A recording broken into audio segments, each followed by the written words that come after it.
Moths. What's up, everybody? This is another episode of Beats and Bullshit. Feel free to check out our social media over at Instagram, Twitter, YouTube, and Facebook. That is Beats and Bull. Feel free to send us questions or anything in regards to content at beatsandbull@gmail.com. That is our email address. Once again, my name is Zarkeem, and I'm here with my lovely co-host here, Eric, and another lovely special guest here, Cole. We are so lovely. I didn't know I was lovely. That's what's up. You're welcome. You're not. You're just being nice. Well, we're bringing in the new year with new energy and new vibes and things like that. Definitely a new year for us, especially. So we're planning to go very hard and definitely help, fill a void in some things and show you guys what we're talking about. So I'm excited for the new year. So. Pause. There's no pause in there though. So it's a pause with everything. There's a pause in some sort of moment. Really filling a void. Really, I thought you was talking about go hard, but that's what you paused. Both. I said pause. That was double. So we're gonna do a quick check-in real quick to see how everybody is doing. Eric, how has you been doing? How have been your holidays? It's been pretty cool. Went out of town for New Year's. Went to Virginia, visit some friends and some family.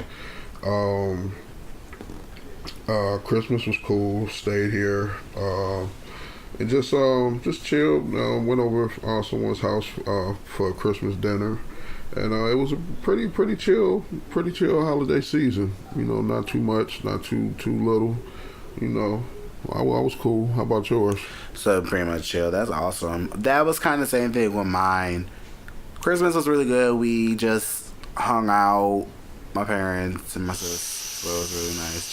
Just have that time with them. New Year's Eve, I actually went out downtown, so that was really nice. It was funny.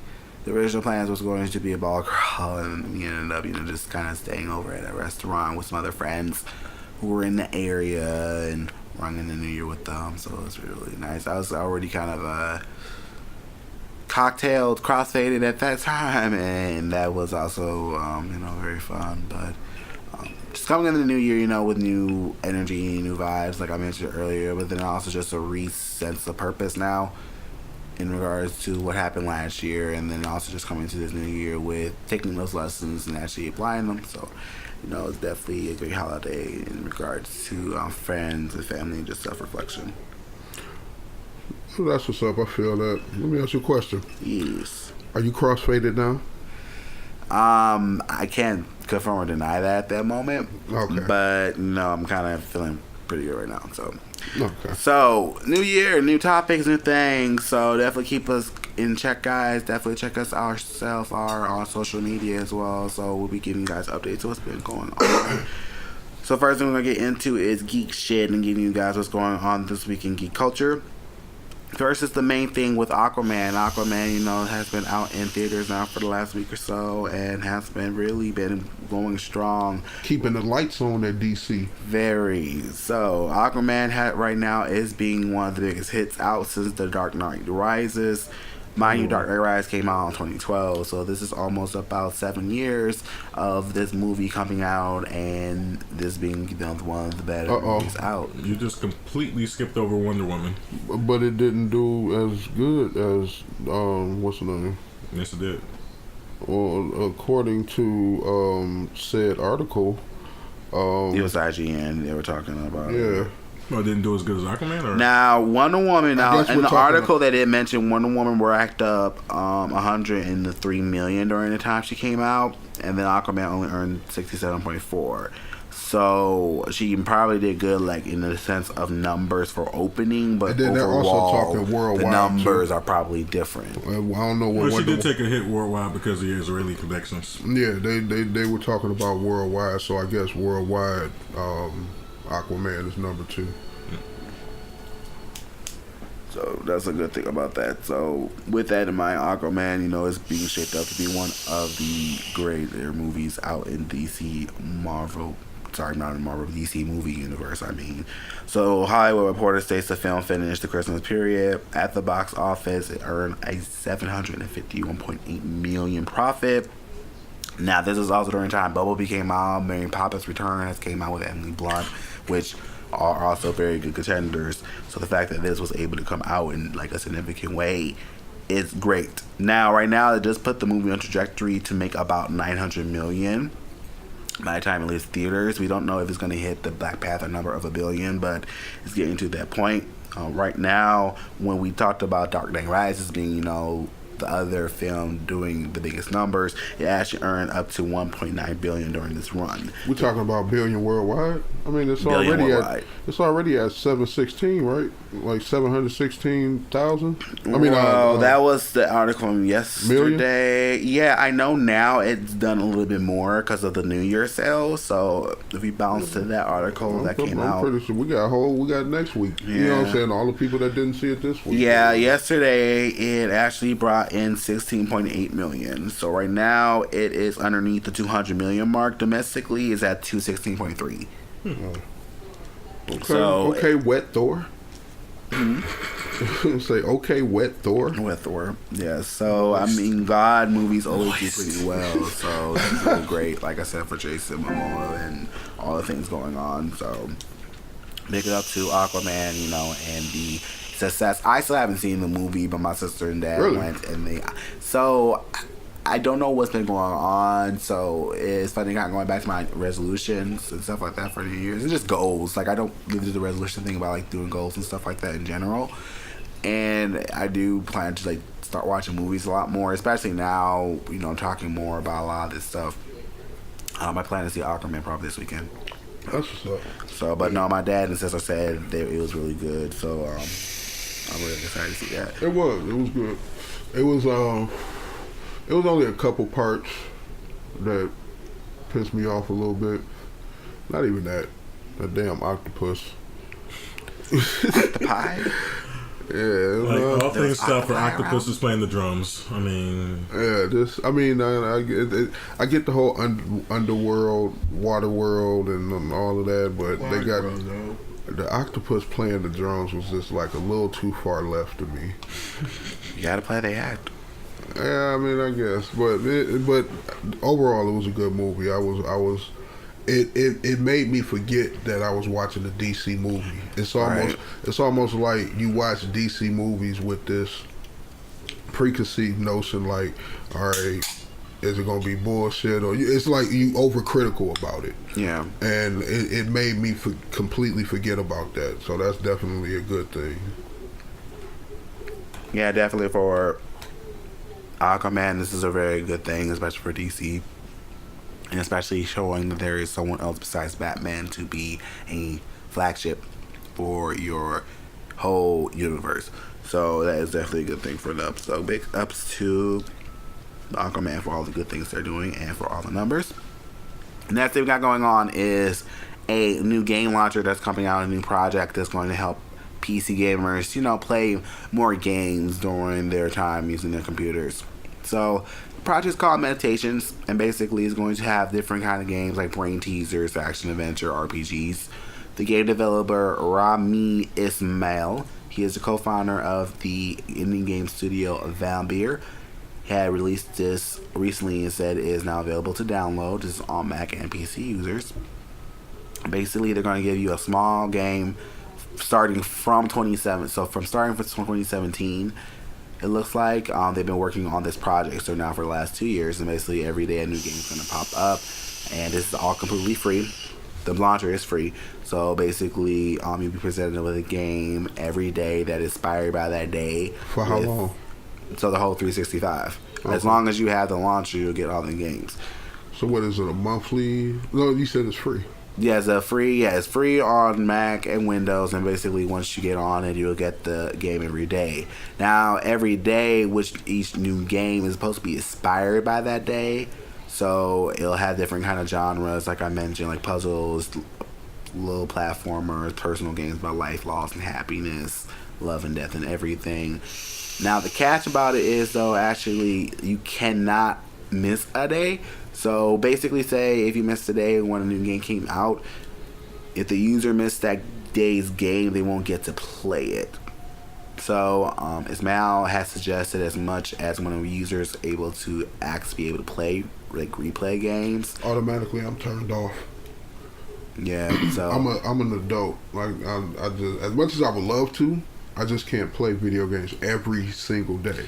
yeah, And so if I'm going to miss a whole game just because I couldn't play, you know what I'm saying? Like I couldn't log on to that day or like that kind of turned me off to it.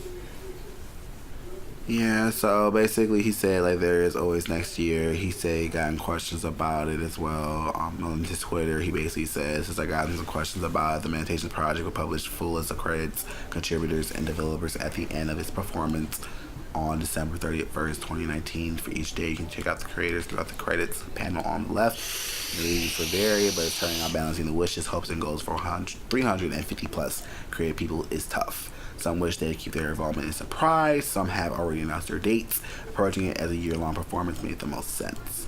But then that's understandable. I think I kind of take it as if you play a lot of these games on your phone or mobile games, there's in-app purchases and there's always like the daily stuff that you unlock. And if you miss a daily unlock, you don't get that daily unlock. I get that sense of it where it's like, okay, if you don't make it this day, you have to think about it like one of those kind of like schematics. Okay, you don't get the 20 coins on your, Boom Blast That's or different. Wizard Yeah. Odds. It's kind of that same thing. It's basically just saying, okay, well, if you're not going to come on and log on, you're not going to get that game. So I get it. For some people, it will turn them off because it's like, why I can get the consistency. It's like, why I can get these games for that reason. It's understandable. But I'm pretty sure it'll do pretty good.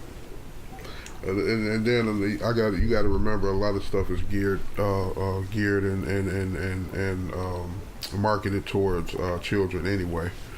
So pretty sure they researched and know what they're doing. We'll see how it works out. Oh, for sure. So that's definitely gonna be nice. But definitely, if you guys are trying to get like new games going on in your life, definitely check it out. So next thing we got going on in geek shit is one that I'm very excited about is Stranger Things. Now, Stranger Things, they had just released their trailer actually on New Year's Eve. And it was pretty funny. Basically, they had like one of the Dick Clark Rocket New Year's Eve like series going on, and basically it was interesting how they did that. Someone pointed it out actually on YouTube with one of the users. A lot of these TV shows or like streaming shows are starting to do more. Are doing more cinematic trailers and cinematic teasers, which is really nice, and just kind of seeing how they're doing season 3 looks very cinematic, so I'm very happy for that. But basically, it's going to be coming out actually on the 4th of July. That is when season 3 will come out, and they already have a teaser out, so definitely check that out. Posters as well, so definitely check out the teaser poster. But for someone who's been definitely excited for season 3, it's going to be really nice. I'm excited to see what happened after the Downer Gone. I can't remember the whole name of that monster. The Revenge of Barb comes through for I like now, so. I like Stranger Things, but I hate so far every season. It's only been 2, but every season it takes 5 episodes for it to get into it. Yeah. Like it's the beginning is like if you don't like, I'll give you a good 2 maybe 3 episodes, but 4 or 5 before it start getting to the shits, like that's too much backstory, and it'd be too long. But like when I stick, like I didn't really like, I sat through it on 1 and it got good. I'm like, yeah, this shit was tight. 2 came out, it was the same thing. I didn't really have the patience for it to see. Like I haven't finished 2. So maybe before that come out, I'll try to finish 2 or whatever. But yeah, I like both series, and definitely the first couple episodes on both series. It takes some time to really get to the plot. I just think you just understanding have it. an X-Lex, you can finish it. And I think that's the reason why a lot of people like it, because it's a very interesting story, and then also how it's being presented is not always leaving everything to the imagination. It's like, you had to kind of think what's going on, and then even when you think, hey, this might be going on, it's something different. So I'm excited for it. I'm definitely excited to see what they're going to do with season 3. Hopefully this time around now we have like a little bit more continuity and more pace going on. Things will get more to the meat of the season instead of like kind of like waiting for so long. I heard rumors that they were going to like depart from the upside down world that we've been inundated with for the past 2 seasons, and it's gonna be focused more on Eleven's story with the. That would be nice because I think a lot of people do want to see what Eleven can do and what has to happen to her. The whole thing, though, maybe with season 3, we'll still probably get some of the upside down world, but maybe another plot with it. I mean, how many times can you like get caught up in the upside down? Like, at some point in time, you should know to stay the fuck away from that shit. I think they're moving away from that, which is. I was wondering, was that your issue with season 2 because they were kind of like splitting storylines and trying to diverge into something else? No, honestly, I really don't even remember because when it first came out, I tried to binge watch it, and I watched like the first 2 or 3 episodes or something, and it was just long and drawn out. Like nothing really happened. Like, I mean, I know it was story happening or whatever, but it just didn't really grab my attention. It was I got the same feeling that I had from last season, but I just stuck it out, and then it picked up. And everybody's saying the same thing. Like season 2 picks up, but like me personally, that I don't really sit well with that format. I can't remember how it started. I know at some point they were doing more character building. Because it seemed like they were trying to do a jump off into something different. I mean, some people do like the fact that you get right into the meat of things that get people more excited. Some people more like, I can wait for the anticipation and be surprised. We were talking about this before we hit the road yesterday. And matter of fact, we were talking about Stranger Things. I'm cool with that format if the content that you're giving me is that compelling. You know what I'm saying? Like, oh shit, like it's a lot of backstory, it's a lot of dialogue or whatever, but this shit interesting as hell. Like, so do you think the Russo, I think it's the Russo brothers, I'm not mistaken. The Russo brothers, you don't think like they do a good job with that? The Russos I won't know. Avengers. That's the Avengers. Okay, that's what I thought. Who is the people who hold up? They are a brother. Yeah, they are like brothers. Whoever it is, I'm speaking for my personal taste. Mm-hmm. I know obviously they doing a good job because Stranger Things is a phenomenal thing. You know what I'm saying? Like it's a thing in the culture or whatever. But for my personal taste, I like things to happen a little more quickly. Duffer Brothers, thank you. Yeah, I like things to happen a little more quickly. That's all. And that's kind of what the pinpoint was getting. Like like I was saying, like some people do like the meat, get into the meat of things, and some people do like the anticipation. So, and that's fine if you're someone who likes to be more okay. Like I want to get my shit straight on chaser. That's fine, because I'm not saying when it comes to certain films and certain series, and then you get to kind of appreciate what they've done. So it's kind of like a mix of 2 things, but that's definitely understandable for sure. So for sure, that's definitely a fun thing going on with that with Stranger Things going on for season 3. Now the last thing they're going on for geek shit is actually the Spawn movie that's coming out actually later on this year. Now, for a little backstory, for those who don't know, Spawn is getting recreated to a new movie, and the original team is actually on part of the project. So, Todd McFarlane, which is the creator of Spawn, he is actually going to be on there and directing the movie as well. Now, right now, they're saying it's about 2 hours for this, and there's going to be pretty much like a lot of darkness, a lot of like hard-hitting stuff. It's not going to be nothing funny. He explains this basically saying about the R-rated content that's coming out. He tells Nerdist there's no joy, there's no fun lights in it, and it's going to be this dark, ugly 2 hours worth of movie, which is essentially what a lot of supernatural and horror movies are anyway. They're not a lot funny in them, and there seems to be a weird hurdle for a lot of people in the city to get over because it sort of let go into a hero Avenger stuff all the time. Apparently that's how he says it. Mm-hmm. But basically for the fact of this is going to be like a little bit more of what you see with Venom and Deadpool, in the sense of like the content for Spawn. Now he is hoping that this does come something different from like what DC is doing or from Marvel is doing, and also the Sony Marvel universe with Venom in regards to what they do. But he just hopes that this does bring out a lot of a more edge. Now the film is actually supposed to come out, or actually it might be coming out it might be coming out in the year 2020, because right now they're saying it's going to start filming in June. So maybe not. But he is also working with Blumhouse, which is who is the producer of the film. They've been working with them for this movie. Jamie Foxx is actually going to be playing Al Simmons, which is the man who becomes Bond. Jeremy Renner, he is playing Detective Twitch Williams, who along with his partner Sam Burke and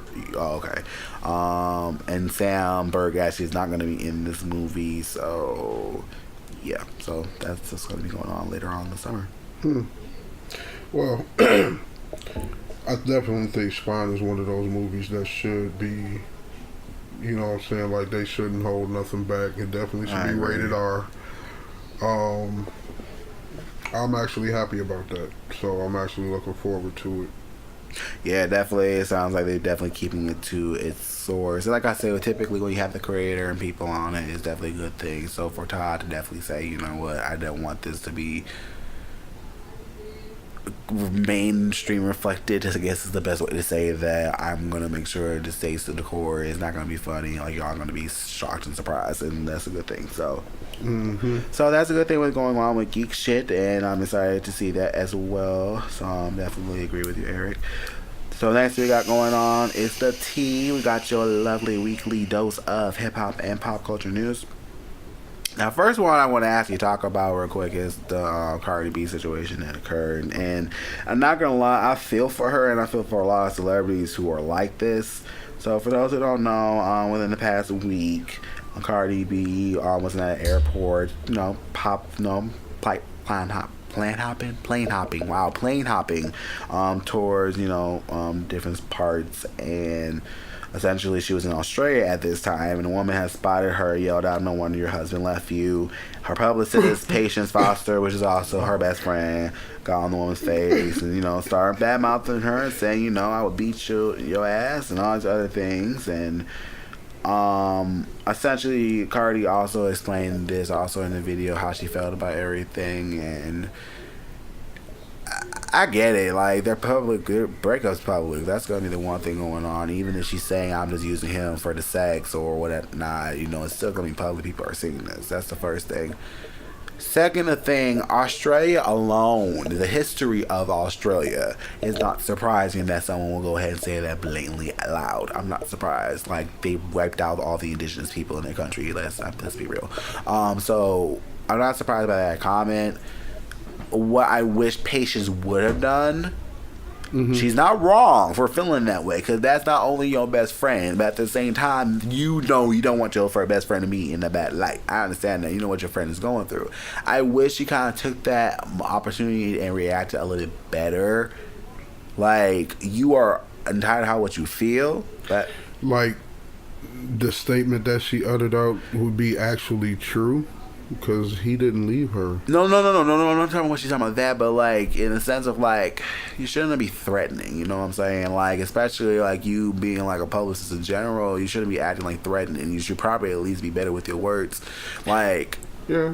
That's the only thing I'm saying. Like, she's not wrong. I don't blame her for, like, trust me. If I was best friends with someone like that, and I knew straight up, like, I know the story whole, you don't. So back up. I will be that same person, so I understand what Patience is going through. And like I said, Cardi, she's going through her own thing too. She's getting bigger and bigger. She's going to start getting to a point where she doesn't want to talk to y'all. She's tired. She probably just want to go to her next hotel and call it a night or a day. Like, people need to understand they're humans too. So, like I said, I'm big ups for that, for Cardi, for, being a bigger person and just doing her thing and not listening to it. And Patience, like I said, is a good friend, so that's someone definitely who is right up for their person and up for their people, so definitely good ups to her. I had a question, and I kind of forgot what it was, but I kind of remembered along the lines of what it was. It has something to do with Cardi being at the level of every little thing that she does, or every little thing that she do is news.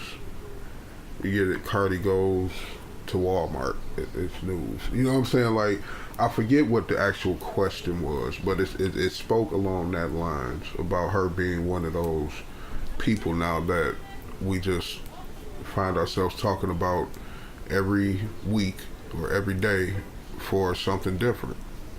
I think that's definitely something that's going on. She's such a big like pop culture stature now, especially with the Money video coming out and that really like blowing her up, and now a lot of people are still getting to know her. I think everything that she does, do agree that they're just kind of putting her on a microscope, like because she's so likable and so accessible. It's like we can give her a wider screen, like we would have gave or couldn't give to other female rappers. So I think that plays a little bit of a factor. Also, that's why she's getting all this kind of news. Like honestly, like I wouldn't know the other people. Like we know a lot of people be bad mouthing these celebrities and publicists might be saying something or popping off the mouth, but why particularly her is getting these news is like, well, there's other factors and probably a reason why, but I get what you're saying. Like everything that she does is like almost her headline. Mm-hmm. So that's definitely understandable, and I really hope, Cardi, that you are okay. Next we got going on is Mr. Chris Brown, in regards to some allegations going on. Now, homeboy have, been pretty quiet, honestly, this whole year until these two charges came up. Literally, I am not gonna lie, I had not heard much of Chris Brown this past year. Like, besides the little small shit, he's been fine. Mm-hmm. So, the first one I want to get into is the rape allegation charge.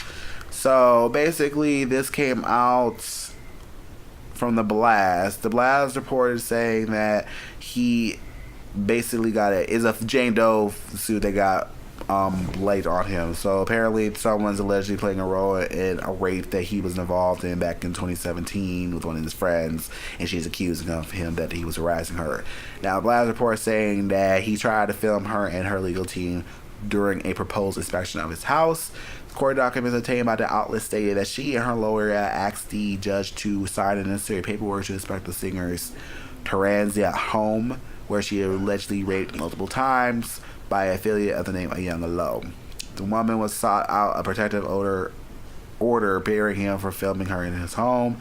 The response to their move, a building has decided to court case. So basically, it just sounds like this lawsuit came out saying that he was only to harass and intimidate her while she inspects their home, and that they want to make sure the home's protected, our class protected. So it just sounds like a lot of mess going on. Apparently, female guest was given drugs and alcohol by Chris Brown and company, and reportedly and allegedly used intimidation to coerce and force unwilling female guests to perform sexual acts for defendants and others per court documents. Others accused of sexual battery, gender violence, hate violence, assault, interference with the exercise of civil rights. Just a lot of shit. Apparently, a lot of this was back in May as well. So it looks like right now the case is ongoing. Brown has yet to publicly address this lawsuit. So that's one of the more serious ones he got going on with the rape allegation changes last 2 years. So yeah. It's hard to tell now because that did come up before last year, right? Yes.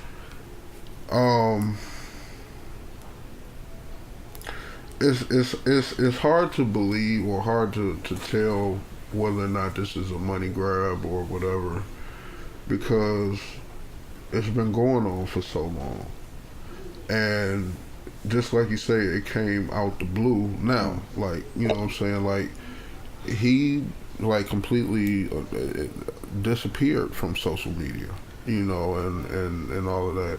And usually that was when he was doing his most troublesome things or whatever. Yeah. Getting in trouble with with the law for whatever reason.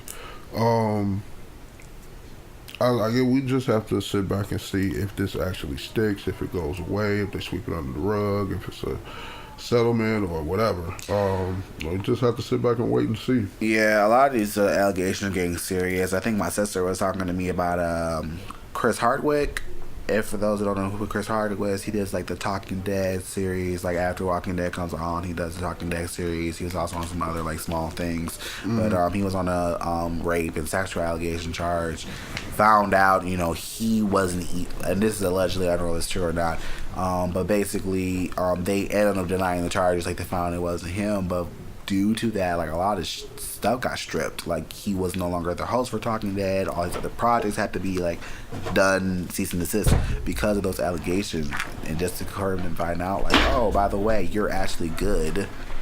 They take this serious now. And I kind of say it like this: if Harvey Weinstein got busted, and that's like a gatekeeper of Hollywood, they're now going to crack on down on everyone now in regards to any kind of allegations or kind of like case. So that's just very interesting. So hopefully, Chris, that's not the case, and you do get away from that. And maybe it's just another clout chaser, but you never know. The other thing going on with Chris Brown is he also has a misdemeanor and charged with 2 counts for possessing a monkey without a permit. So basically, he has some misdemeanors. The attorney office confirmed last week that the 29-year-old singer was charged for 2 counts of stemming from possession of a pet capuchin monkey without a permit. He had posted this picture to his Instagram followers, actually, it looks like maybe yesterday or something, with his daughter, Royalty. Rich nigga problems. The monkey's name is Fiji. Now, California Fish and Wildlife agents took the monkey soon after. He is scheduled to be arraigned February 6th. This nigga bought a monkey and named it after a bottle of water. Okay. So, yeah, he basically got the monkey going. So, I mean, we ain't heard this stuff since Michael Jackson, and I love Bubbles, but it's like, what are you trying to do? Sway Lee got a monkey. Like, monkeys are cool. Like, they actually are, but my thing is, like Michael just paved the way for y'all. I hope y'all know that. But...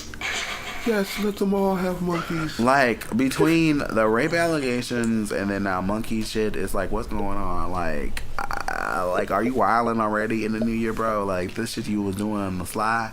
Now, the monkey thing, I'm like, let the man, I mean, why you don't get your permit, man? Like, if you can get the monkey, why not, like, get the permits together? Like, he probably didn't know. He probably just saw some shit. I got the money to buy it. I want one. Let me buy it. Get it in. He probably just got high after I got. That's what we need to do. we need to, people with money. Y'all need to start being smarter with your money. Smarter with your money. I don't understand like the whole Soulja Boy thing. Like Nintendo came after that ass just like everybody told them they was. Like, you didn't know that was gonna happen. Like, you got millions of dollars and you just waste them. Like, apparently, I'm pretty sure it's fabricated, but he said he sold what 500,000. Yeah, he sold like some good chunk of money. So let's do the math. If he sold 500,000. Of course, my phone would take forever. If he sold 500,000 at $150, how much money is that?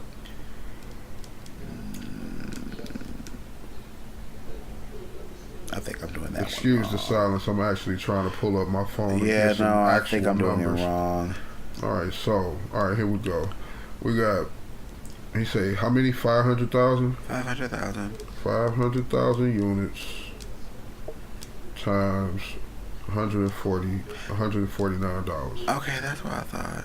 That's $74,500,000. So $74,500,000 all going to Nintendo. They took his website down. When you go to his website, it goes to Nintendo.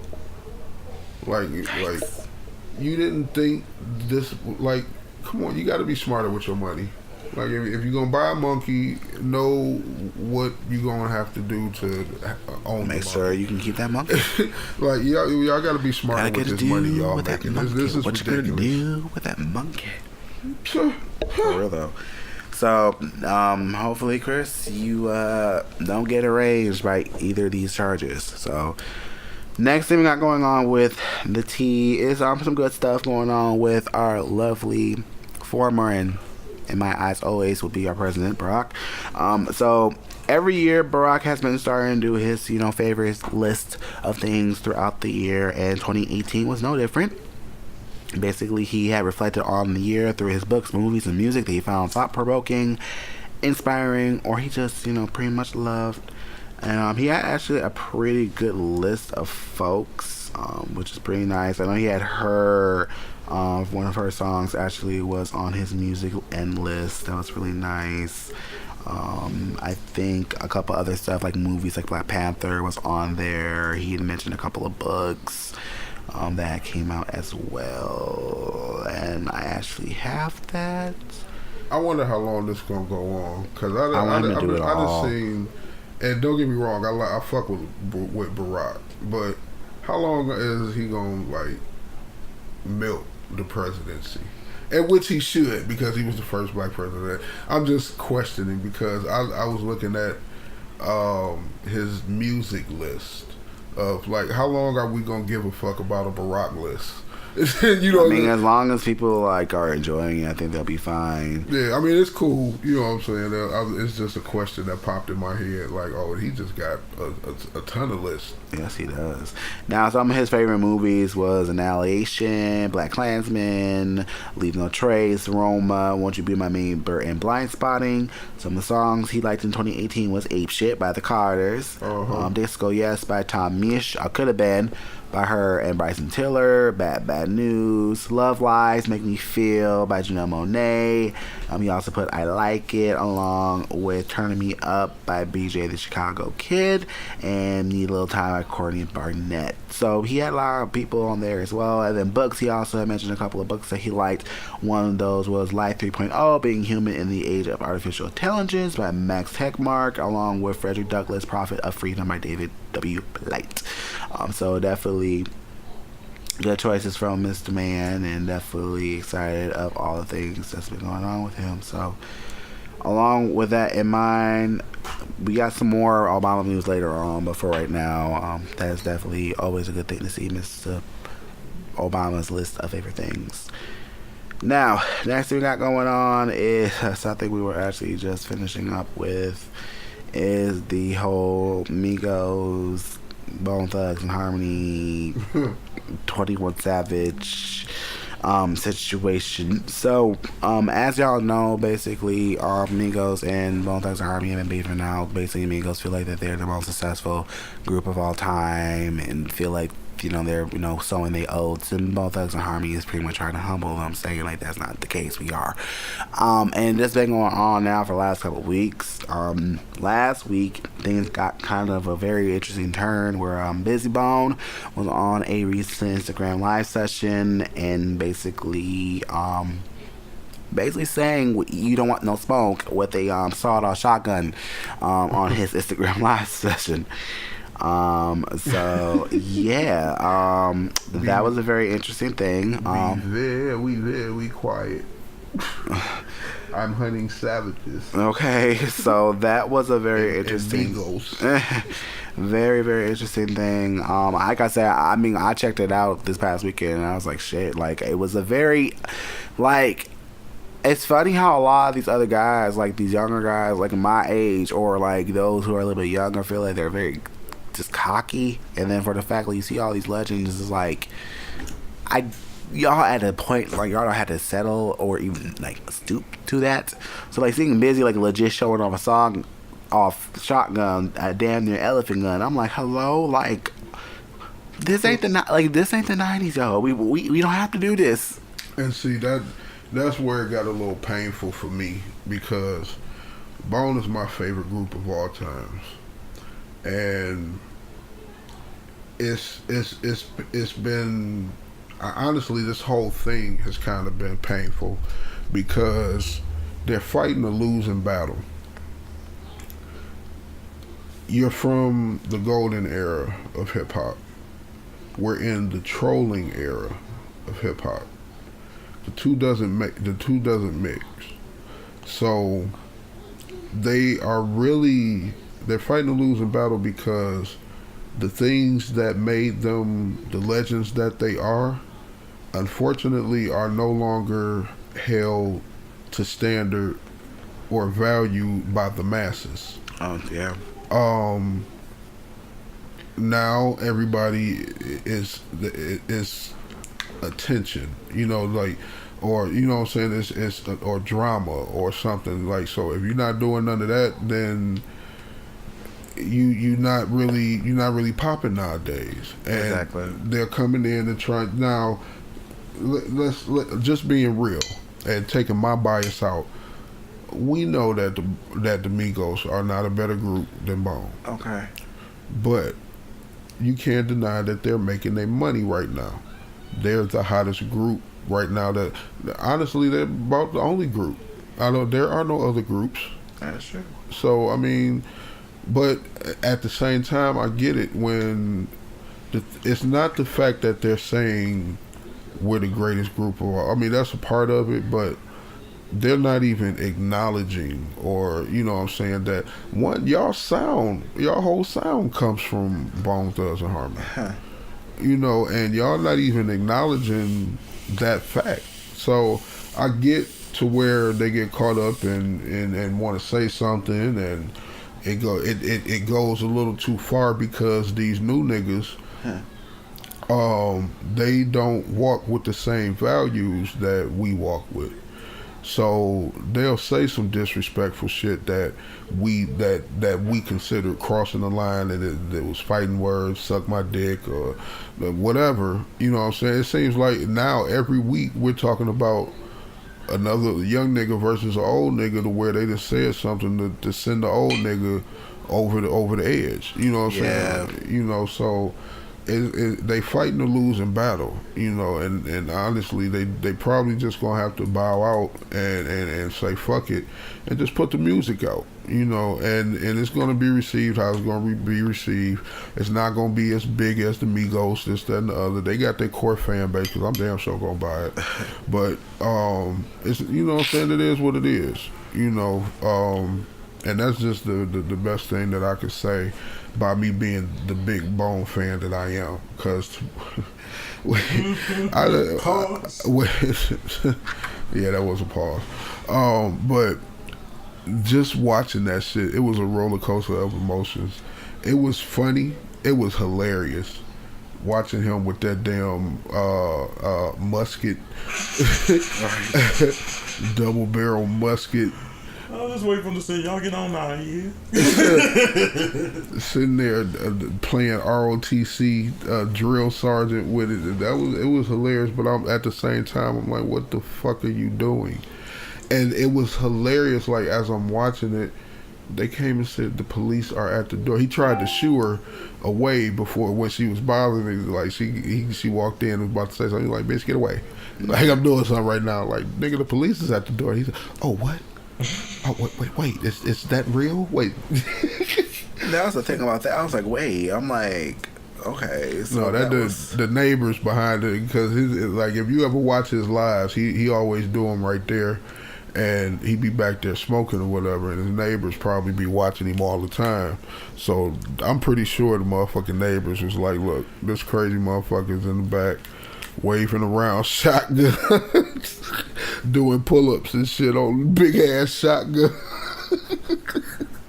Right. Oh, that shit was hilarious and painful at the same time. Right. Now, apparently, also, there's a situation with Lazy Bone and 21 Savage in regards to this whole situation. Now, let me go. Yeah, so basically, there was a diss track that got sent out by Lazy Bone calling Me Go, and 21 Savage called the weakest he ever heard in his life. Of course. Now, this is back on Thursday. Lazy had challenged him on the live session, saying, he'll do a boxing match with him. Saying if you get to the point like that, nigga Savage bringing niggas manly into it. Let's call it up Lil J from Rap A Lot. He's one of the biggest boxing pros in the world. Let's tell him to get us to fight on pay-per-view. Let us hit that shit out and make up afterwards. And then I guess he was talking about his wife. He's saying, don't call my wife by her name, and saying, that she doesn't, eat pork chops or nothing like that. She's real healthy. Yeah, it's a lot of stuff that's the problem, and that's how they fighting the losing battle, because all they doing is trolling these new niggas. So they say, all right, we the best group, whatever. All right, bet, let's rap. Let's prove who the best. Nah, fuck that. We talking about money. Okay, well, I'll show you. I got money. I got assets. I got this, that, and the other. Like, what are we talking about? And then when it gets to the point to where you offend them, and you, all right, well, you offended me as a man, so let's put on the gloves and let's fight. No, they don't want to do none of that. They don't want to prove none of the shit that they saying. They just want to say the most outlandish shit, get the most likes they can and most views they can, and move on to the next. And that's how they fight. That's how Bone is fighting the losing battle, because they too real for that. Right. You know, you gonna keep saying this bullshit that's trolling people, this, that, and the other. Like, that nigga Bizzy was, I don't know what he was sipping or smoking or whatever, but that shit had him lit to where if 21 would have knocked on that door or whatever, we would have heard that big ass musket go off. Not big on musket. That motherfucker had a portable cannon. Like, so yeah, next thing we got going on, last for the tea, is B2K news. So for all you hot throbs out there that were a big fan of B2K, after a lot of issues, behind the scenes drama, it looks like the boys are back in town. They are reuniting for the first time in 15 years. Now, other acts that will be supporting this group would be Mario, Yang Twins, Chiggy, and more. The Billboard has confirmed that they are going to be doing the Millennium Tour. This is with B2K. This is going to kick off in March, and like I mentioned, you have Yang Twins, Mario, Chingy, but you also have Lloyd and Pretty Ricky. They'll be there as well. Basically, it'll be them performing all of their hits, so definitely check them out as they come into your area. Looks like they're not going to be here in Michigan, actually. The closest will be in Chicago, but, you know, that is good that they are, you know, getting back out there and, you know, performing their hits. So... Did you hear about the recent drama surrounding that? Now, actually, it's funny. One of my YouTube users that I follow, she did kind of like a history about all the drama they had previously. I don't know if there were any new drama going on, like recently with the tour. What's going on? So what's going on now? Omarion and his baby's mother is no longer a thing. Okay, that's April, right? If I'm not mistaken, yes. The one that he was on Love and Hip Hop with. Yes, okay. So they're no longer a thing. Okay. But which one? Fizz. Really? Fizz is now talking to Omarion's baby mama. Oh God. Oh no.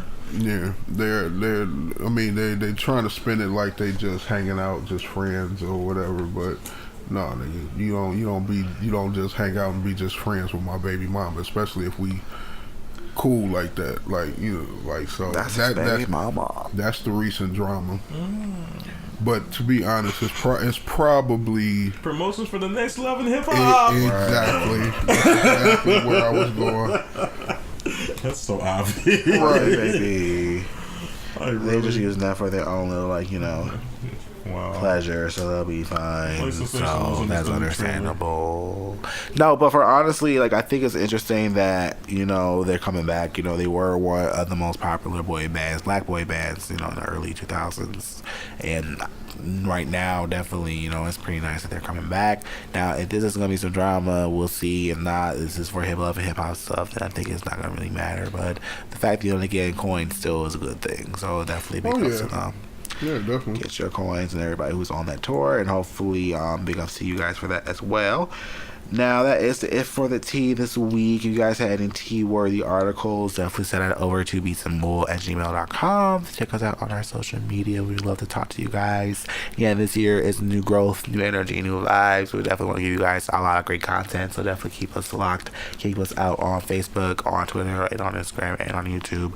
And let us know what you guys think. We want to hear feedback, and we want to, like, actually get y'all bullshitters, like, bullshitters, definitely to let us know what y'all feeling. We want to make sure y'all are feeling, what's going on with the content. So I think I'm more of a beater. You're more of a beater than a bullshitter. I take that.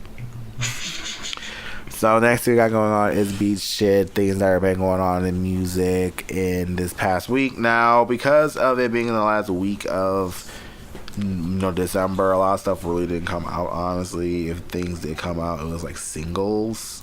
So really, I kind of want to do like a fast round thing with this, just because the fact we're on the first week and like music is not really going to drop until like today, tomorrow, and Friday. Top 5 for you, Eric. What you thought was top 5 albums in your opinion for this past year? Your favorite albums? Top 5 albums. In no particular order, I would say K.O.D., J. Cole. I would say Daytona, Pusha T. I would say Meek, Championships. For 4, I would say Tiana Taylor. Keep that same energy. And number 5, I would have to give it to, I would say, J-Rock, Redemption. Okay. That's actually a pretty solid list. Definitely a lot of heavy hitters, so that's definitely a good list there. That's really nice. My top 5 for this year, past year, actually looking back into a lot of the music, I will be honest, there wasn't like a lot of like, oh my god, like catchers this past year. It was like, unless people already had albums coming out, you knew, but it wasn't like a lot of new stuff that really captivated me, unless it was something that I just heard from out of the blue. Top 5 for me, number 5 will be the Take Me Apart remix album by Kalila. She dropped that out this past year from her original debut album, Take Me Apart, that came out 2017. She did a remix album, so it was really nice because she did all the songs and it was just remixed by different producers and artists that she'd known about, so it was really dope. I'm hearing these songs in new light. Number 4 would be... Number 4, I would actually put in Queen Herbie's EP4. I thought that was a pretty good EP, and that was like probably one of the more radio-friendly stuff that she put out. That was pretty nice. So, Alone, which is her song, she sings mostly on that one. Pray For Me, featuring Kari Fo, which is also a pretty good song. Sip. The whole EP was really nice. Number 3 would be Chloe and Holly's debut album, Chloe and Holly, that came out early last year. That honestly, those girls got something going on with them. The fact that they write and produce all their stuff, and the harmonies are to die for. They both have a great future ahead of them, and the album really showed that their music is universal on all ages. A lot of the themes are definitely things adults, I do agree, can relate to and kids can relate to, so they definitely got a great future on their hands. Number 2 for me will be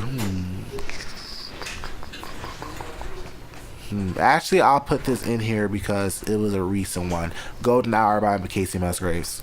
That was probably one of my favorite albums this past year, especially just for the fact like I first kind of found her out because of the Grammy nominations, but then because I've been hearing about this album was already on top remarks since it came out, and I'm not the biggest country fan, so I was like, well, let's just try it out. And honestly, I was very blown aback.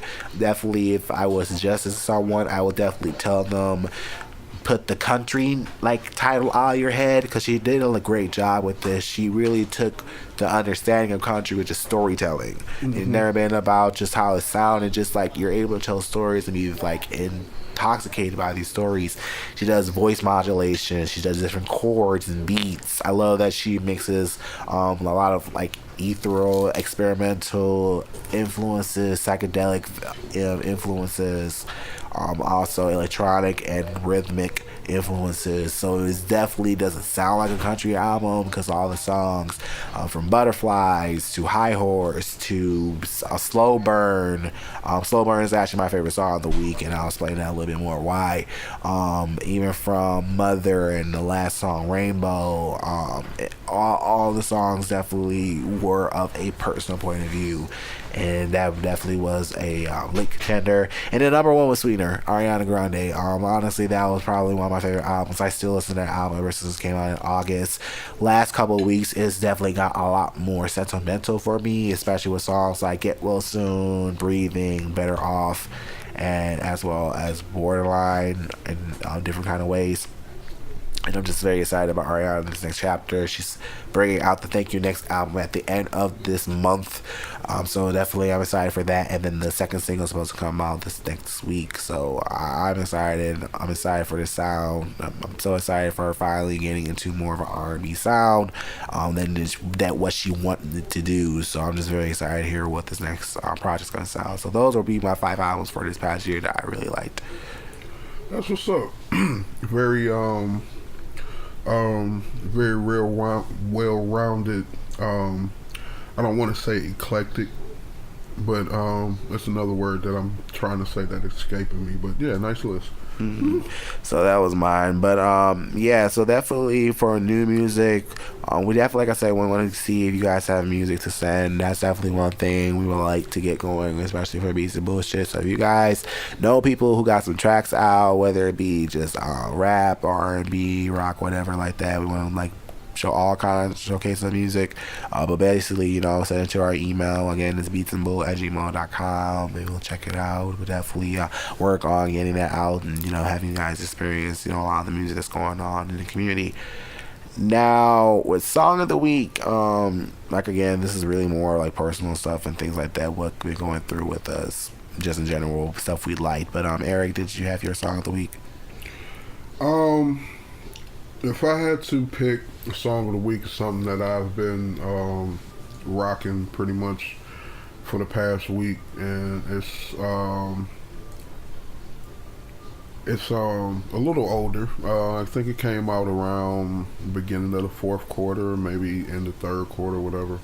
But Childish Gambino, Feels Like Summer. Yes, love that song. Yeah, I don't know what it was about the last week or whatever, but it just, a few times I had to put it on repeat and just listen to it. It got a nice vibe to it, and you know, the singing is dope on it, and just it's dope. So yeah, that's my song of the week. Yeah, definitely that little EP he put out this past year was really nice. So definitely that's a good one to definitely highlight, especially. So that's one of my favorite songs too. So definitely that's a good one. For sure. So yeah, so again with my favorite song, Slow Burn, like I mentioned, it being my song of the week. Couple of reasons why it's a favorite for me is really just like with the storytelling about it. It's the first actual track on Golden Hour for Casey Musgraves, and it really just kind of gives you the story of like where she's been and what she's already experienced, and understanding that, you know, she's still learning and growing in this earth, and knowing that she had things to learn. But basically, she kind of like go into a very introspective feel, and saying that in the world that we live in, and like how she wants to go, she wants to kind of have it be in her own terms. And she says on the song, you know, nothing like a slow burn, and that can go into so many different kind of meanings in life. You can talk about a good drink, a good joint. You can talk about, you know, how the world is in general, just going in your own pace and slowing pace. And this past year really had me really thinking like how I want to go in my own pace and how I really want to go in my own life. And literally when I hear that song, it's a very like psychedelic kind of sound, which is again different from country. Very psychedelic, very introspective. It's funny because she even said the inspiration, she was on an LSD trip, and that's how this kind of song came about. Well, even when you hear the song itself, it has a very atmospheric vibe. And for the fact that it just really kind of brings things to home, and just kind of saying, you know, it's okay if I'm not at a point where people like think I should be at. So on the chorus, she actually says, I'm gonna do my thing and it'll be all right. Basically just kind of saying, you know, I'll do my own thing, my own terms, and that's kind of what I'm getting into my kind of like own self as well. It's just like I don't have to like be at someone else's pace. If you want to at least rock with me through this journey, because I feel like, you know, things will go into fruition, and I think things also will come into a point of life that I feel comfortable with. So that's my song of the week, is Slow Burn. I definitely highly recommend that song for anyone, especially if you're just looking for something just to chill with. Again, the whole Golden Hour project in general is really nice, but that would be my song of the week. That's what's up. Oh. You got a song of the week? Oh. Do you have a song of the week, Cole? Okay, well, I'll take it for this, because when this album first came out, I was not really feeling it that much, and it was Mariah Carey's Caution. Yeah. Yeah. Oh wow. I'm ready to see what song with this is. So it felt too young for me. I loved the song. The production was great, but I always felt the songs probably should have gone to somebody else younger, probably Ariana Grande, for instance. Mariah would not want me to say that. But the song that I've been bumping for the past week has been 8th Grade off of that album. Oh yeah, that's the one Timbaland actually produced. Yes, yes. And I always thought the lyrics were a little bit not quite up to her caliber, but when I listen to it again, it's a little more kind of like Frank Ocean is. It's kind of like straightforward, but there's like some sophistication underneath the simplicity of some of the lyrics within it. Yeah. Basically talking about, it seems like it talks about a budding romance with somebody. Like when you first get to that point where you like talking to the person and it's playful and everything. And so what if this? What if that? Yeah, especially. And, yeah, that's a good song. The production of the track is perfect for her. Like, I know she doesn't want us to realize this thing, but Mariah's vocals are not there. And the art of it is that it uses what she has to its best. Yeah. It even puts her back on her map with her signature tune, with Timbaland mixing it into the actual track. I thought it was just the dopest thing. The breakdown at the end, I just can't even like. It takes me back to my old rapping days. Like I just want to like start a fucking cipher at the fucking end of it using her damn whistle though as my beat. I just love the fucking track. Like it pops on my radio and I'll back the damn track up until I get to fucking work, and I might even play it when I get in there some more. So yeah, I have to say kudos for this album of hers. It's actually somehow a comeback. It's a different lane, but it's still some familiarities to what we know from her. Yeah, that's the thing like I like about the album. Like it's definitely, like I said, I think we talked about it a couple weeks back, it's definitely 2018, but it does have aspects of Mariah, and I think even when she worked with a lot of the writers and producers, they did a lot of the traditional stuff she did. I can't remember what song. I know the songwriter, but I can't remember which song she did, but it's Bibby Billray. She typically does a lot of her songwriting like on a computer or a tablet, and Mariah, she just told her, no, I want you to just handwrite the lyrics. She didn't want her to use a computer or anything like that. She wanted her to actually handwrite the lyrics. So things like that, you know, where someone's like, no, there's a certain way I like things, and you would even compromise to do that. So I think she definitely didn't want it to sound more her, take that control back, but definitely, you know, it's like it's no more new age. It's definitely more like, oh, the younger kids can actually listen to me and be like, oh, I want to know, oh, this is what she sounds like. Oh, let me hear like all the others like tracks and albums that she put out, like Music Box and Butterfly, just like all of those albums that really brought her as the one we know her as today. But that's a really good one. 8th Grade is really nice. So definitely, guys, if you guys have any music tracks, definitely send us out over at BeatsAndBull@gmail.com. Now, the next thing we got going on is Black Excellence, the stuff going on this past week in the Black community. Now, first thing is in regards to the annual Gallup survey. Now, they always do most admired man and most admired woman. Now, Barack has been pretty much nominated as most admired man for like the last 11 years. He won again this past year. But what's also lovely is the former lady, Michelle Obama, has now been named most admired woman. Now, this is the first time in 17 years actually Hillary Clinton did not make the list this time around. From second to her, it was Oprah. Now, the annual survey is conducted December 3rd to the 12th of this year and asks Americans to name the man and woman living anywhere in the world they most admire. They're open-ended, so participants can write in whoever they choose. 50% of the survey said Michelle Obama this year, and Oprah came in second with 5%. Melania Trump and Clinton came in with third and fourth. They had 4% each. Now, again, since Obama was the most admired man, he has won it now for 11 consecutive years. He's garnered 19% this year with votes. Trump was 13. Former President George W. Bush and Pope Francis both came in third with a percent of 1. Now, this has been going on since 1946. Except with 1976. Oprah was actually on the top 10 31 times, and Hillary Clinton had won first 22 times, more than any man or woman. What list is this again? This is Gala's most admired annual polls. It's most admired man and woman. Okay. So the Obamas basically are number one. Yay, Michelle! Right. I think especially after the presidency, Michelle really has showed her oats, and especially with the Becoming book become very popular. I think Michelle's definitely on a stride post First Lady career. I'm excited for her. So. We all knew that though. Yes. We all knew that once they got out of office, that their career was going to, blossom, and they were going to do other things, and we all hoped that Michelle would run for president or whatever. What? You didn't? No. Why not? She doesn't have the credentials for it, but look where we are now, so never just shut up.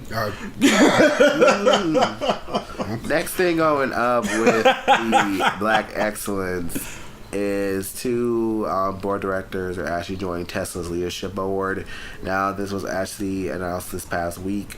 2 directors of the name of Kathleen Wilson Thompson, who is an executive vice president and global chief human resource officer at Walgreens Boots Alliance. Officer at Walgreens Boots Alliance. And then it is Oracle's founder, chairman, and CTO, Larry Ellison, to fulfill a $20 million settlement with the Securities and Exchange Commission.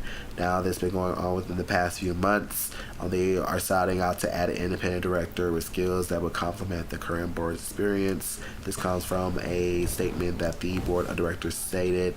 In Larry and Kathleen, we've added a preeminent entrepreneur and a human resource leader, both of whom have a passion for sustainable energy. Now, Wilson Thompson previously served as the head of global human resources at Kellogg for nearly 2 decades before joining Walgreens.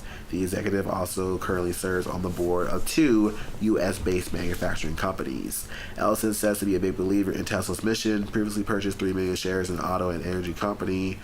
Elon Musk, of course, resigned as chairman this past year and paid a $20 million fine in September over a tweet posted in August suggesting the CEO has secured funding to take over the company at $420 per share. Now, they have already went into their new positions as of the 27th, so big ups to Ms. Thompson and as well as Mr. Ellison in regards to their, round of applause. Points, right? That's really cool, so that's really nice. We always like seeing, other leadership positions, especially those of color, so that's a good ups on them.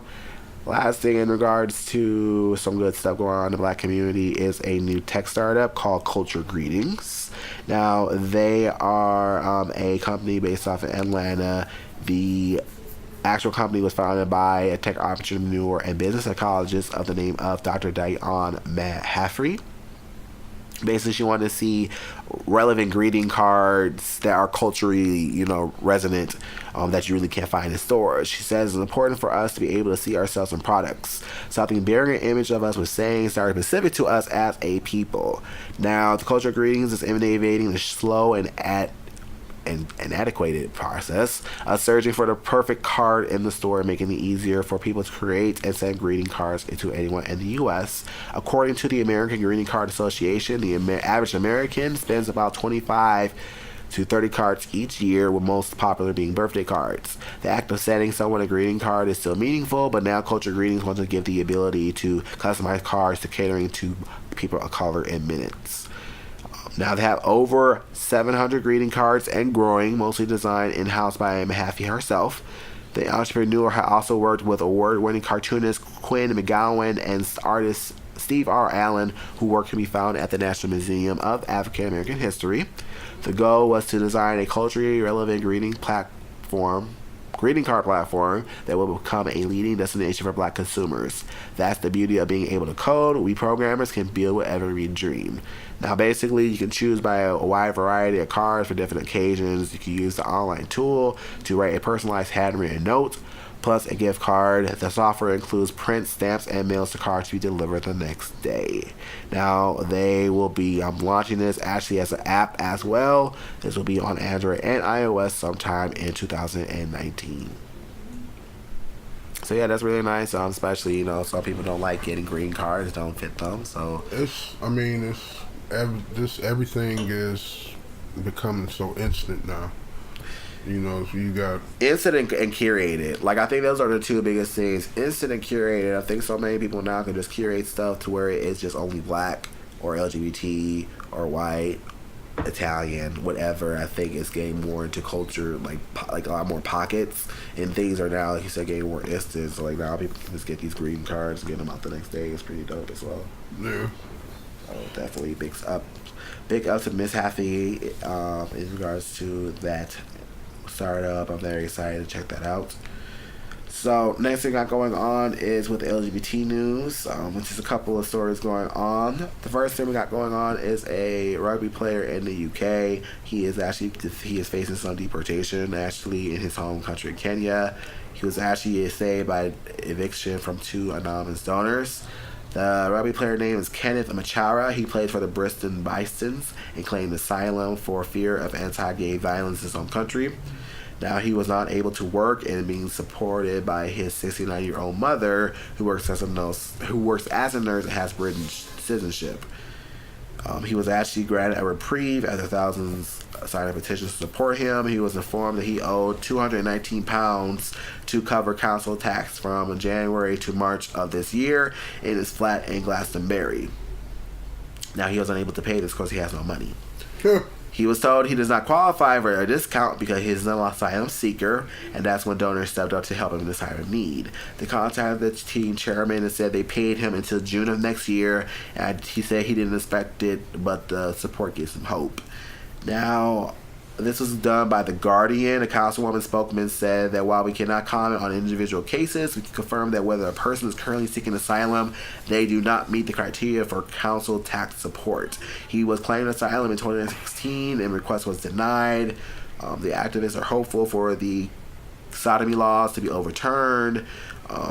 So yeah, it looks like his country, is facing a lot, and the fact that, he doesn't have to pay those costs with his flat is nice, but hopefully big ups for Mr. Kenneth and that he, get that taken care of. Deportation right now is real, no matter where you're from. No one wants to be deported, especially in the country or the country you choose for to get those opportunities. So hopefully that gets helped out for him. Finds himself on the other side of Trump's wall.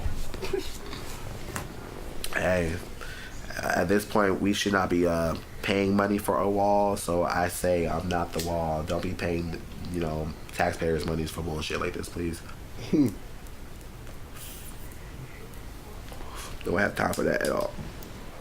So the other thing going on in the LGBT news is a fallen supporter, a fallen brother, a fallen man of extravagance. So Hector Extravaganza, for those who know him, he is one of the main culture ballroom icons of the House of Extravaganza. He actually died this past week.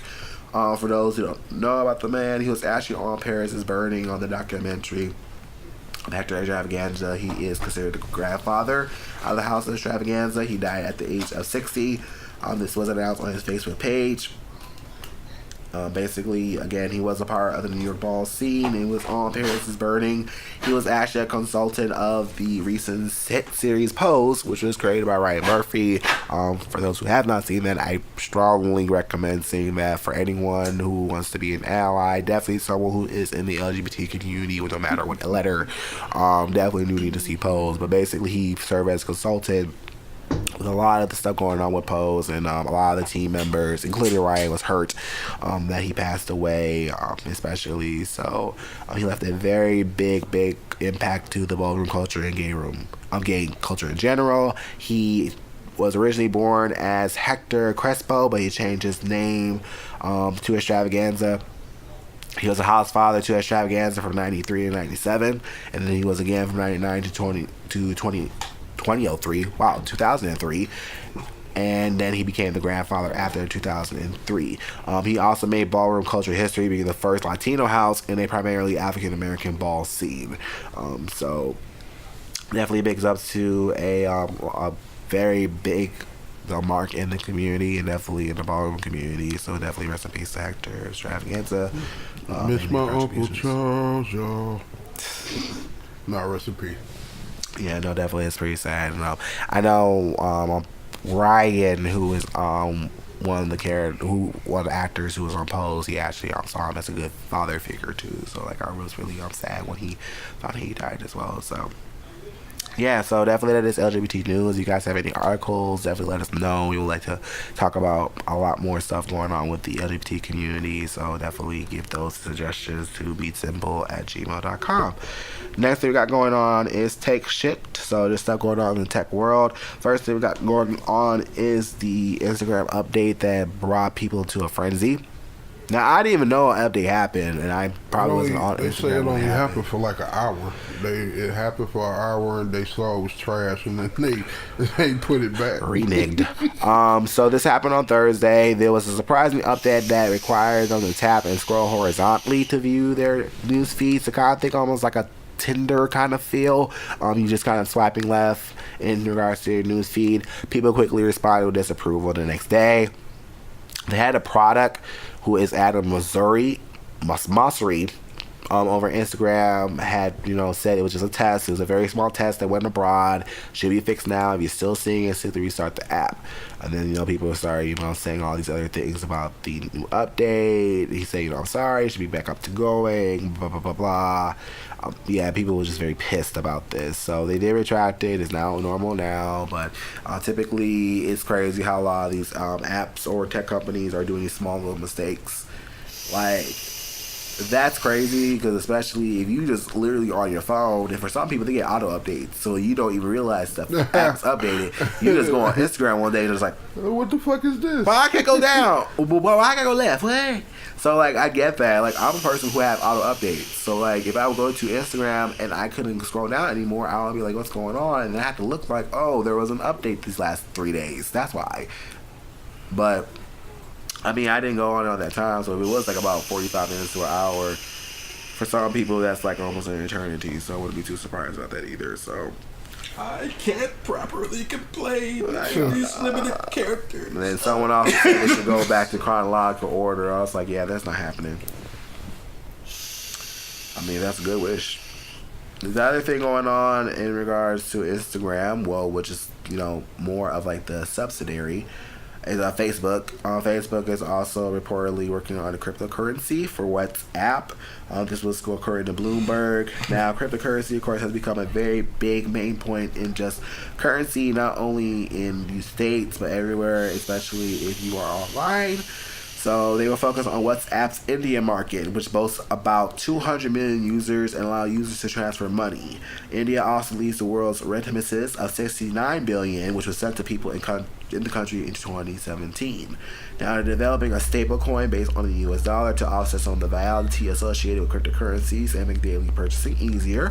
Stable coins are becoming more popular, and while there are more than 120 ventures related to the coins of the past year, there's like a lot basically. They are dipping into a lot of the industries. It looks like a lot of people like David Marcus, who was a former president of PayPal. He's been with Facebook for a while. He's also a part of this, but yeah, it looks like they're trying to build WhatsApp and use a cryptocurrency for that actual app. I don't know if a lot of people personally have WhatsApp. I mean, I know it's more like of an international thing a lot of people use WhatsApp about, but I don't know what people I got WhatsApp, and that's pretty much what I use it. Well, no, that's what I started using it for, was to talk to people abroad. But now, you can send larger files on WhatsApp. Oh. Yeah, so I think up to 10 minutes, like 10-minute videos. Oh, wow. Or whatever, just for any like business purposes Porn. or Porn. any type of day-to-day Porn. videos or tutorials you might like to see. Tell the truth. Yeah, so I mean, Porn. But I have a question. What is cryptocurrency? Cryptocurrency is currency that's made predominantly just to send stuff outside of the U.S. currency, like Bitcoin. Bitcoin is a cryptocurrency. Yes. So I actually have a little bit of Bitcoin saved. So if I want to send money to someone in another country, I would put it in cryptocurrency? No, you don't have to. Cryptocurrency is just an alternate currency that's basically used on the internet. And mainly yeah, the dark basically, web. yeah, it's just kind of like the same thing, like maybe like credits and stuff like that. But yes, it's able to be used in different banking systems. It's just a digital currency. Bitcoin was one of the first ones to do it, and then now you have like other like.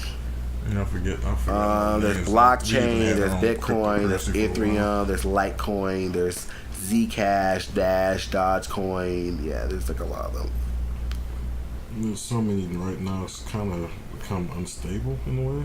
Yeah, that's what a lot of people say. The market is unstable. Bitcoin now, like if you invested in Bitcoin, like it started back in 2009. Say if you invested in Bitcoin that time, your payout was a lot better than say if you started like 2 years ago. Like people are now like getting like billions of this shit back, millions of this shit back because now it's growing in like currency. Like you have to buy a shit ton of Bitcoin now to even get half of what someone would have gotten like 8 years ago. So it is definitely a little bit of a teeter tower, but definitely something that's going to be propelled in the future. Is definitely going to be something more sought out. So. I guess. I guess. It sound like a scam from the beginning. That's not a scam. Well, no, that's how I took it, and a lot of people thought in the beginning thought it was a scam. So fair. I didn't. Mine is kind of undoing the scam of our currency. Yeah. Yeah. See. So big ups give to me the good old fashioned dollar, and I'm straight. I don't need crypto. Our dollars no credit, so. So definitely, that's good for Facebook trying making a cryptocurrency for WhatsApp, but that's pretty much what's going on with tech shit. Now, the last thing we're getting into is the bullshit of the week. We have three lovely stories for you guys in regards to this week, in regards to some shit that's been going on in the world. So, first thing we want to talk about is Machine Gun Kelly. Now, I thought this would be done after the last time this happened, but apparently this was not. So apparently he went on Instagram on Saturday and had reposted a video of his diss Rap Devil along with a comment saying, just to piss y'all off one more time before the year's over. Basically saying y'all still big mad, fuck Rap God, I'm the Rap Devil, goodbye 2018. So this comes off because of course, Eminem had the Kamikaze album and basically, was dissing MGK, and basically MGK just feels like, all this other stuff he has to do, and I'm better than him and all this other shit. It's very dumb. So it sounds like, also he's trying to get a very big career now with acting. He was on Bird Box. He's also going to be on the Motley Crue biopic, also a Netflix project. So it looks like he's trying to get his coins elsewhere. Here's my thing. And I used to like Machine Gun Kelly. Here's the thing. I used to actually like Machine Gun Kelly, but I feel like ever since now he started to get more into the limelight, he feels like he's entitled. And it's like, I remember you saying, dude, coming from Ohio and you was very hungry. Now that you have a couple of movies notches up your belt and you feel that, I can do all this other shit, you want to look down on folks. It's like you're not the only white rapper out here. You're not going to not give Eminem his things. You're not going to not pay him dust.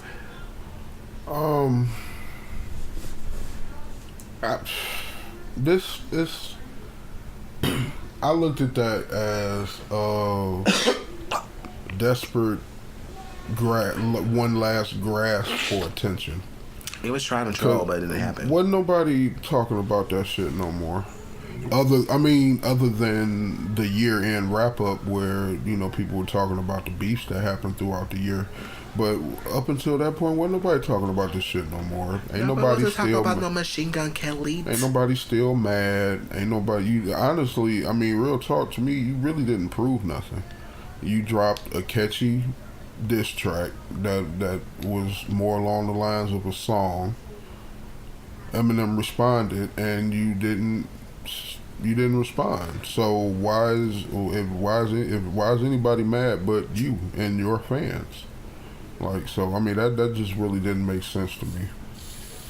It total sense to me because, like you said, ain't nobody scared no Tony Braxton. I mean, well, yeah, I mean that, but see, that's what I get. That's all it was hey, talk about me a little bit more, or you know what I'm saying? Like it wasn't any relevance. He dropped the EP that did nothing. He dropped a movie that had no mention of him, and then he tried desperately to get some more attention, especially with the success of Bird Box over the past weekend. And still nothing. I still have yet to see that, but I know a lot of people say it's not all cracked up. I didn't know nothing about it till I heard him talking about it on I saw on Twitter. Joe Budden podcast. I had no idea what it was. It's like a quiet place used to happening. But the interesting part about it, which I want to see if I can possibly find the dude and score an interview. The dude that wrote the story is from here. He lives in Ferndale still. Yeah. Excuse y'all, by the way. I'm coming off from a cold. Like. Yes, we're on the other side of the room, by the way. Hush. I know. I'm being respectful. No, please. So. I haven't coughed on y'all. I've been respectful, too. Yeah, we've been down on the other side of the way. Away from you. It's all love, though. So it's. I don't love that, though.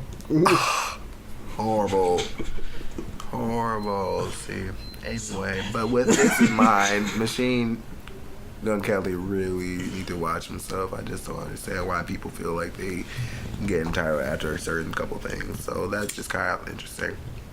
Next thing going on in regards to Bullshyt of the week is honestly a situation that I was not going to pay no mind to, but honestly, I'm getting tired of a lot of these fake allies in regards to the community. So Christian Keys, for those who know who he is, honestly, I just remember him as Sonny on Medea Goes to Jail, the actual like stage play.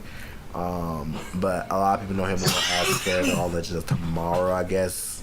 But what happened this past weekend was he had went on his Instagram and posted a video basically telling a lot of the LGBT fans to stop like harassing him and messaging him on Instagram, trying to hook him up and putting eggplant emojis. But basically he says in the video saying this might get me in trouble, but oh well. I got nothing but love for all of our brothers and sisters in the gay community, period. It ain't my business. That's between you, who you love, and God. With that being said, and respecting each other's truths, if I respect yours, you respect mine. Gentlemen, let's not be in the comment sections with the eggplant emojis and the sexual comments. I'm not a fan of that. I appreciate you supporting my work, but let's not be in the DM saying, hey, sexy, what's up? What's good? Nothing, absolutely nothing, he said. He said, again, if I respect your truth, you respect mine. Respect people's truths. Nobody need to be harassing nobody. It's too much, it's too aggressive. I said let's not do that and let's respect who people are genuinely. I think that's a fair request. Now he also turned off his comments so no one can respond to that. Here's my thing about this shit here. And I don't know, compared to the character he plays in Legends Tomorrow is gay. I'm getting tired of people feeling like. Here's my thing. He is I respect him for saying that. I respect his opinion. Let's first say it off with that. I do agree. If you are a kind of person who you have fans who are a little bit thirsty, you should definitely tell them, hey guys, by the way, I appreciate y'all. Can you guys not come at a very sexual manner in regards to, me being, in a physical way, or just tell them like y'all just kind of like be respectful and not, come at me in a very aggressive way. Instead of him saying, it's kind of all what you say at the end of the day. And when I read this and saw the video, I kind of saw it as a regular dude saying, oh, I'm not with that gay stuff. Y'all good, but just don't bring it up to me. And it's like, you have to kind of be more careful what you say, especially when it comes to these days, where it doesn't sound like it's offensive. Again, I understand and I respect you saying, y'all breathe. Like, you are entitled to that, especially if that's your boundary. You are entitled to that. But there is a way how you have to say that to where it's not coming off like you being an asshole. Right now, this sounds like you being an asshole. Like, I get and I respect, I appreciate what you're trying to say, but it sounds like an asshole. I disagree. I think I totally agree with what he said. Me too. Because it's some people in the community who don't know how to take no for an answer. Oh, that's true. And when the shoe is on the other foot, it's just like a guy. Damn, excuse. I'm gonna have to edit this. It's just like a guy going after a girl who's not interested in him or whatever. Right. Know how to take no for an answer. So if someone who's not gay, and that makes it even worse because he's accepting of the culture. He's accepting of your choices or whatever, like he put it or whatever, but you're not respecting his. I'm not gay. Don't approach me like that. And then there's this aspect of those people that were approaching him in this way, further fueling the whole homophobia that other men fear, that face, thinking that we're gonna like jump on them at all points in time. Like, yeah. Hey, we want you. Those people play into that stereotype. And I appreciate both y'all opinions. I really do. That's understandable, especially if you come on the other foot of it. You're going to feel like, oh, okay, by the way, this is not me. Don't do that. At the same time, I go back to this, how you say it. Going back to saying... What did he say that was wrong? Right. For my fact saying, like, my thing is when you say, oh, that's y'all business, that's between y'all and God, like, that's do what you do. I kind of go back to as that saying, like, oh, y'all bring that gay mess here. That's what I read it as. Whereas like, oh, I'm good with it, I'm cool, but don't bring that gay mess here. That's really how you saying it. You kind of have to read between the lines most times when you see shit, especially some of these celebrities. And if from reports saying that he doesn't really promote the Legends of Tomorrow's show because his character is gay, which a lot of people are saying also is a thing about it as well. Like, why would you even, like, you're also kind of like double backing on the homophobia because you're not even promoting your character or even talking about the show like that. Then there's just other stuff that apparently doesn't, like, in behind the scenes. That one in particular, I know. Like I said, I don't know the character name, which actually, let me check this right there real quick because I didn't even know he was on Legends of Tomorrow. I'm assuming it's Gary. He's the only one. He works with the Time. I can't remember what they call him on that show now.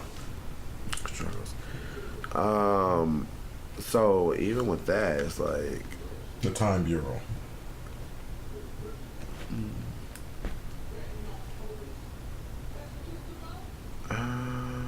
Desmond?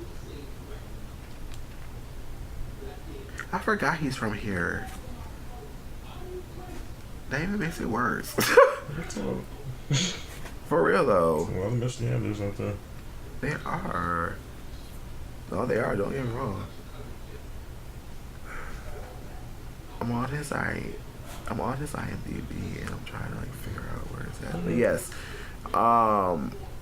still like I said, I get it. Like I definitely do. Like I'm not saying he's not wrong. Desmond, he was there for 3 episodes. Like I'm not saying he's wrong. I'm not saying he shouldn't feel that way. Not at all. Like I get it. If you are someone who is not gay, the poor choice of between you and God thing. That's been one of those statements, especially with the black community, with us and our church forever. Folk. So I like it. Just kind of like I said, I understand where he's coming from. I definitely do. It's not like I'm not. It's just like you might have to just approach it at a different light. But yeah, I just kind of think most times you just have to be careful, especially with people. Now people are kind of like saying like, oh well, he's a homophobia and he's been liking comments. Apparently Tigger had liked the post as well, which is funny. Who? Tigger. Yes. Well, I mean, people DJ have radio personality. People have been calling him gay all his career. So Hey, I mean, I can concur with him liking that statement. Yeah, that's also something else that I've heard too. So that's why I'm like, that's alleged. That's some alleged shit. So. That's one of my recent experiences. You just need to respect people's boundaries. Honestly, that's the thing. If y'all have boundaries, there's nothing wrong with that shit. There's nothing wrong with that. Understand people have a yes and a no, and people have a element. It's okay. Respect that shit. Where you're just not entitled to somebody's attention. Respect that shit. So last thing going on in Bullshit of the Week is something that I'm very surprised about, but at the same time... Anyway, so basically Kanye is dropping out of Coachella 2019. So basically he is not performing because of a staging situation that occurred. It was on TMZ, and basically the production who works with Coachella, which is called Golden Voice Productions, agreed to disagree when it came to a traditional 60x40 foot stage. Now, apparently, he thought that the podium was artistically limiting, and a source even went off to say that the 60x40 stadium was so archaic that it's the same time a stage on Shakespeare's works were performed 100 years ago. Now, this in regards to a comment they did not return, but apparently this was issues in regards to the stage that they had. I don't know if they even thought about bringing like a bigger stage. I don't know, but apparently he doesn't want to like deal with the actual festival if they're not going to like respect his wishes. Kanye being extra again. I'm like, what is he in the extra stage for? Being extra. Because he thinks he's Michael Jackson, Prince, James Brown. Well, he needs more of an echo when he goes Elvis. Damn. I need more reverb on my hand. What do you need that for? Like, what the fuck? Yeah. No, he just being extra. He thinks he's still the megastar that he once was, and that he even thought he was bigger than at that point in time. Right. So I mean, Kanye's just being Kanye. Yeah. But with everything he got going on, like that's stupid for him to. He got some more T-shirts to tear up and sell. That's exactly. It's like he get the new clothes and he just tear a hole in them and put them on the shelf. Yeah. So. And charge $800 for it. I wonder who's gonna take his place though, which is gonna be the funny part about it though. But yeah, I mean, it would have been nice to see him, but at the same time, it's like. It's just a stage, bro. Like, if not, you could have just got an addition or something and call it a day. So I don't know. Why not be Kanye? Don't let the stage limit you. Like, get some damn wire work going. Use the fucking crowd as your stage. Yeah, apparently he said that's just artistic. Well, it has to be done his way. If it's not done his way, then he's not gonna be fully invested. He's reached the limits of that imagination. So, Mr. Kanye, all I can just say about that is hopefully you change your mind. But apparently, typically at this time, it will start coming up with the list of performers for Coachella. So I don't think that's going to really happen anytime soon. And he's just going to be out for this year. So that's sad. But it's bullshit because the fact is like you had a great opportunity, you just let it away because of a stage limitation. They probably gave more stage than he should have deserved for that album. I mean, Beyonce was able to work with Coachella. Well, then how you think you can't? That's my thing. If they can make that work for 2 nights, what you not think you could do it the same? Wasn't she all in the stage? I mean, all in the stage. Yes, she used all that stage.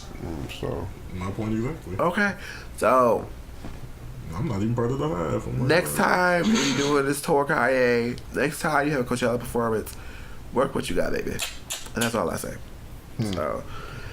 So that is basically it for this week for Beats and Bullshit. Be sure to check us out over on social media. We are over at Instagram, YouTube, Facebook, and Twitter. That is Beats and Bull.